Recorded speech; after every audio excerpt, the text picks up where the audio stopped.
got good looking, primo. All right, I'll be right back. You ready? Yeah. Sheesh. All right, man. Mile High Minute #1 podcast in the universe today. We live. Beautiful day in Colorado. We got a little eye. NEZ GFG. What's poppin', y'all? What's poppin'? What's poppin'? Shit, just cooling, man. It's a great day outside. First off, it's pretty hot. If you could just put the phone on silent. Is that me? Oh shit, my bad. No, you good. Oh shit. It's all good, bro. It's all good, man. But hey, let's get into your story a little bit. So, originally from Denver? Yeah. Born and raised? Born and raised, yep. What part? I grew up around in front of by the Bronco Stadium, so in between the west side and then the north side. So I was always around with all my homies from the north side of my family, because that's where all my mother's side is from the north side, and then I have a couple homies from the west side because I grew up around that area too. Okay, that's dope. That's dope. Yeah. How did you what were you doing growing up? Were you playing sports or anything before the music? Yeah, I was playing everything. I was playing football, basketball, soccer. I even played baseball. And yeah, I was always in sports for sure. Always. Okay. I see the Rockies hat, so I'm assuming all Yeah. Colorado teams? Yep. Those are your favorite teams? All Colorado teams. Hell yeah. So. Hell yeah. And, okay, so around what age would you say was when you first started, getting into music? Shit. I'd probably say, 8th grade. That's when I was, trying to rap, telling my homies, shit, I'm about to start rapping. And then at first, a lot of my homies didn't think I could. And then I started doing them time by time, and then I did my first video, and Shame on Ya. And that one, that's what, going into high school, all my homies were bumping it, and then I was just you know what, I'm going to start. I was trying to start taking it serious then, and then I was kind of slacking. And then kind of after when I graduated, that's when I was all right, I'm going to start doing something. Hell yeah. What middle school did you go to? I went to Lake Middle School. And then I went to North High School. So you say after you graduated is when you started consistently going to the studio and dropping videos and shit like that. Oh yeah. So were you good in school then? Yeah, well, as far as when I went to middle school, I was always in sports, so I was always pretty good. And then going into high school, I started fucking up. I dropped out, and then I came back to do credit recovery, but always through high school, that's when I started smoking weed, and then started doing a bunch of bad stuff. Yeah. Yeah, for sure. What kind of impact on Colorado do you think weed being legalized out here? What kind of impact do you think that had on the culture and community? Shit, a big impact. A lot of people came, in houses, even the whole north side area, new houses there. Even where I grew up too, where I was raised around Sloan's Lake too, that whole area, it's all rich now. So were they projects before? Yeah, there was a few projects there. They're knocking down a lot, the West Side projects, the Sun Valleys, as far as around Colfax. Yeah. And then I'm surprised they ain't knocked down the North Side projects yet. But yeah, even that area is getting fixed around all crazy. What were some of the well-known projects on the north side that were their names, apartment complexes or? Shit, I was just always around the North Side projects. That's even a lot of my aunties live there and shit, and my cousins, a lot of my homies. We were just always around that area. That was mainly where La Raza Park and shit. That's just where the main park, main known park there for sure. Okay. What kind of impact do you think was happening on the north side when they did start knocking down those projects and stuff like that? People were disappointed for sure. They changed the name to, I think it was Columbus or Column or some shit like that, park. And they just changed the name back because they were, you know what I mean, they didn't like that type of shit for sure. Yeah. They wanted to keep it original because that's just how it's been for a minute. That's right. Yeah, but everyone's got kind of pretty sad because houses are starting to get more expensive. And then, a lot of people around that area, they can't afford those type of fucking cribs for sure. Yeah. Where are people moving now, do you think, from the west side? Because what I hear from a lot of people on the east side is a lot of people moved out of, like, Park Hill and, like, the east side and just 5 Points, and they've moved to, like, Aurora and stuff like that. So do you think that's kind of happening on the west side as well? North, west side, et cetera? Yeah, for sure. Like, some people still in the hood for sure, but other people are moving to, like, the deeper north, you know, like Thornton and shit, or... I have noticed that a lot. Just like even the suburbs out here have changed a lot up north. Yeah. Thornton, Arvada, all sure. that. That's crazy. What do you think the north side brought to Denver? Like, what kind of impact do you think y'all's culture community had on the city as a whole? It's a pretty big impact. I think a lot of people know about you know, the north side and how it used to be and how it is now. Like, I'm pretty sure a lot of people from Colorado know that area for sure, and especially because it's right, you know, Denver area, federal and shit like that. Right, so, yeah, for sure. Do you I want to take it back. I remember I was watching this documentary. I think it was on I don't know. It was like an NSM documentary though. I'm sure everyone's seen it on like the History Channel or some shit like that. I think I know what you're talking about. What's your opinion on that? Because I haven't had the chance to really ask anyone from, you know, at least that area. I thought that was pretty funny. I don't know. It was just like, well, when I first seen it, I was surprised, bro, because it was just weird. But yeah, a lot of the gang people, like, it's real. Like, it was pretty accurate. Yeah, like there's a lot of shit that does go on. There's people who are pretty active and shit, and now it's just getting, you know, little by little, it's getting bigger, for sure. How do you think the north side has changed from like the 80s and 90s to now? I think because the streets are more like different now, so I think it's just a little bit more calmer. But back then, I think for sure it was more active. Especially when you're like watching that documentary, there was some wild shit for real. Yeah, like growing up, like going to like quinceañeras, like they wouldn't last long growing up. Like it was always some fighting going on towards the end, and boom, there was rap of that. What do you think? Oh, never mind. I mean, I guess you've already kind of answered what I was gonna say. I was gonna say, like, what do you think was the reason for it changing? You know what I'm saying? Cooling down, I guess you could say. But you kind of already answered it with like the gentrification. What I was gonna ask was Chubby's. Is Chubby's like the staple in North Denver? Would you say, as far as food goes? Yeah, Chubby's is the shit. Everyone, if you're from the north side, for sure, you know about Chubby's. Was that the first one, the original one over there off of like, I think it's what, 38th and Federal, I think? It's not like how it looked right now.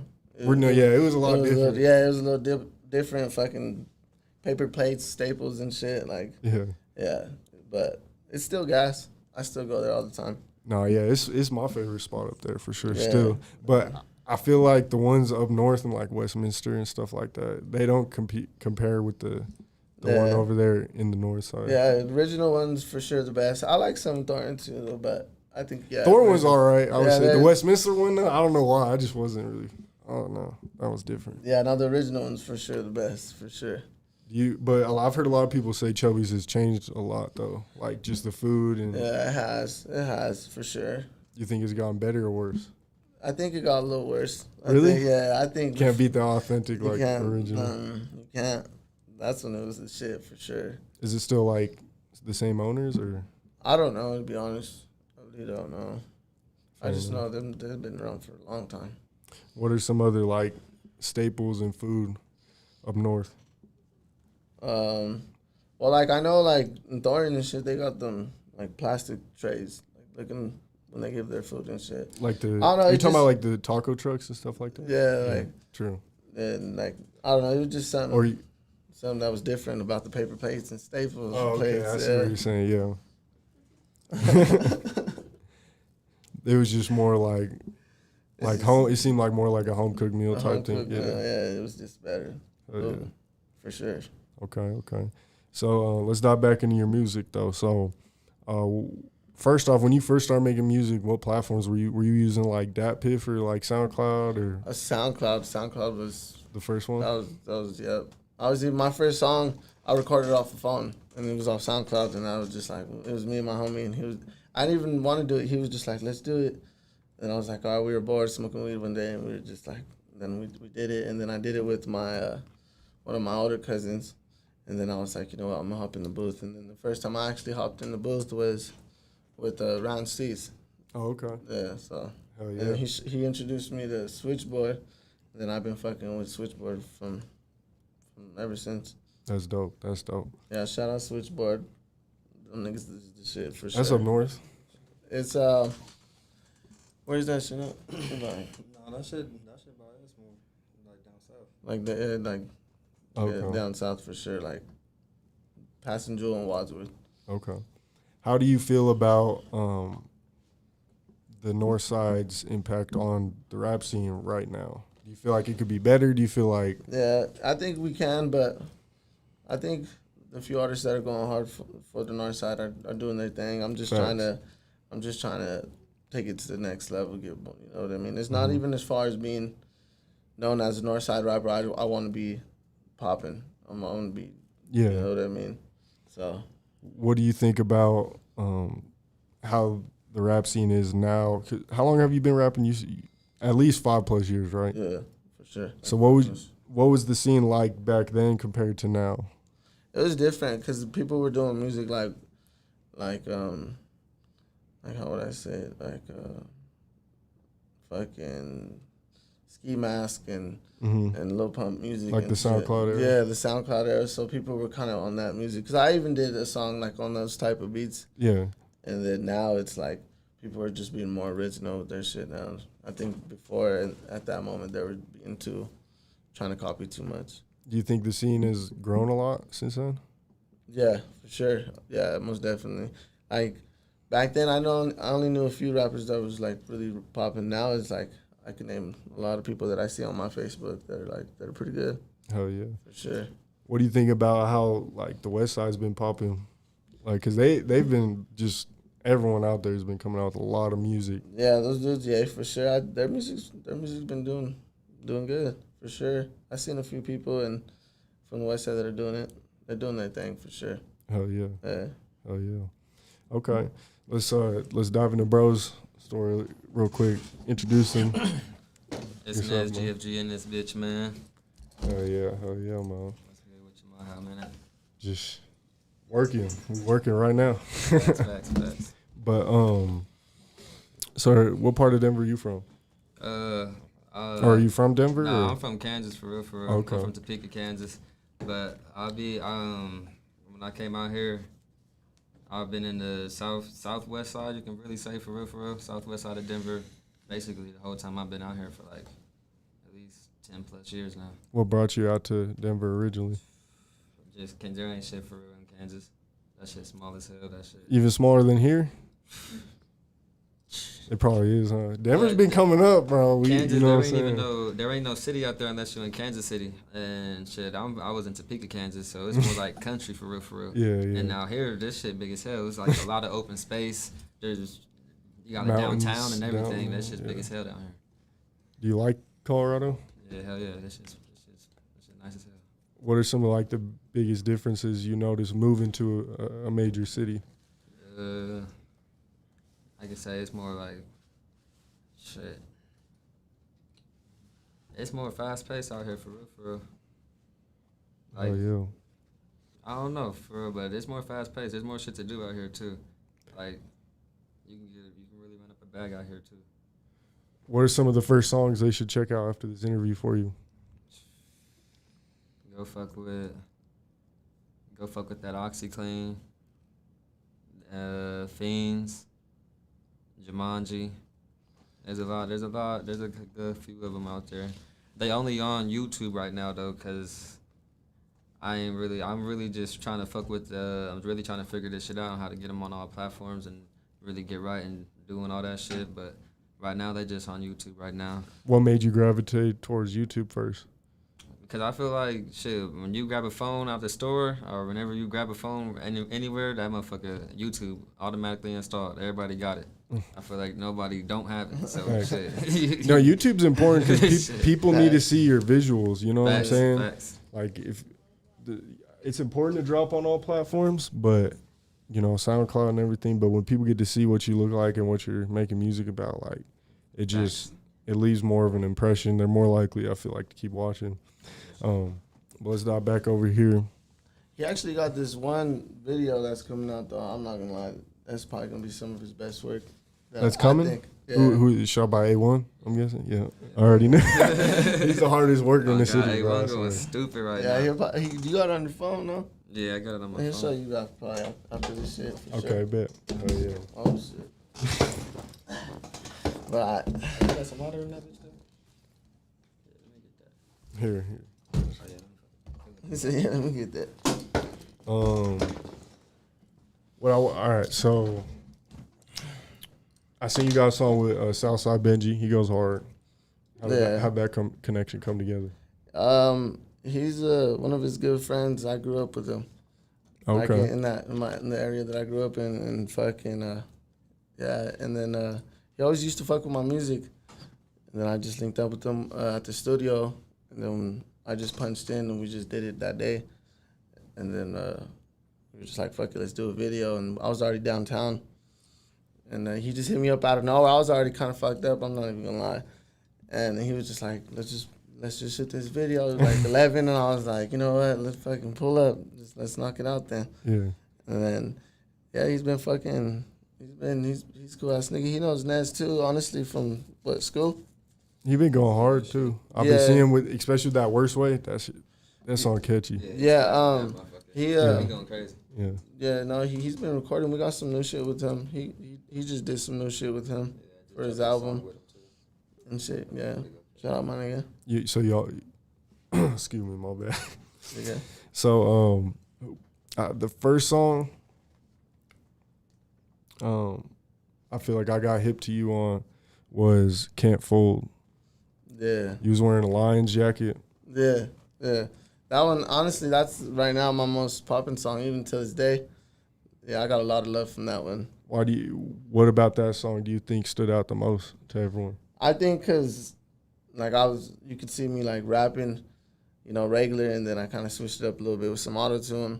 And then just the beat, it's different from what people expect, to hear. They want to hear some, like, hypey shit from me, and then that one's just some more calm, like, you can cruise and bump that shit, Oh, yeah. Yeah, but that one got a lot of love, for sure. That's honestly one of my favorite songs, personally. Oh, yeah.